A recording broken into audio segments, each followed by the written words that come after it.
ಎಲ್ಲರಿಗೂ ಶುಭೋದಯ. ನನ್ನ ಹೆಸರು ಪ್ರಿಯಾಂಕ. ನಾನು 5ನೇ ತರಗತಿಯಲ್ಲಿ ಓದುತ್ತಿದ್ದೇನೆ. ನಮ್ಮ ಶಾಲೆಯ ಹೆಸರು ಸರ್ಕಾರಿ ಹಿರಿಯ ಪ್ರಾಥಮಿಕ ಶಾಲೆ ನೀರಲಗಿ. ನಾನು ತುಂಗಭದ್ರಾದ ಬಗ್ಗೆ ಕಿರುಪರಿಚಯ ಮಾಡುತ್ತಿದ್ದೇನೆ. ತುಂಗಭದ್ರಾ ನದಿಯು ಕರ್ನಾಟಕದ ಪ್ರಮುಖ ನದಿಗಳಲ್ಲಿ ಒಂದಾಗಿದೆ. ತುಂಗಭದ್ರಾ ಚಿಕ್ಕಮಗಳೂರಿನ ಗಂಗಾ ಮೂಲದಲ್ಲಿ ಉಗಮಿಸುತ್ತದೆ.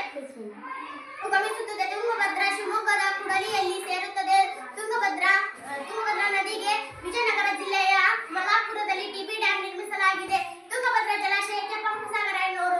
ತುಂಗಾ ನದಿಯ ದಡದ ಮೇಲೆ ಶೃಂಗೇರಿ ಶಾರದಾ ಪೀಠವನ್ನು ಶಂಕರಾಚಾರ್ಯರು ಸ್ಥಾಪಿಸಿದರು. ತುಂಗಭದ್ರಾ ನದಿಗೆ ವಿಜಯನಗರ ಸಾಮ್ರಾಜ್ಯವನ್ನು ಅಕ್ಕಬುಕ್ಕರು ಸ್ಥಾಪಿಸಿದರು. ತುಂಗಭದ್ರಾ ಇದು ಈಶಾನ್ಯಾಭಿಮುಖವಾಗಿ ಹರಿಯುವ ನದಿಯಾಗಿದ್ದು ಕೃಷ್ಣಾ ನದಿಯ ಅತಿ ದೊಡ್ಡ ಉಪನದಿಯಾಗಿದೆ. ಮುಂದೆ ಇದು ಆಂಧ್ರದ ಕರ್ನೂಲಿನಲ್ಲಿ ಕೃಷ್ಣಾ ನದಿಯನ್ನು ಸೇರುವ ಮೂಲಕ ತನ್ನ ಪಯಣವನ್ನು ಅಂತ್ಯಗೊಳಿಸಿದೆ.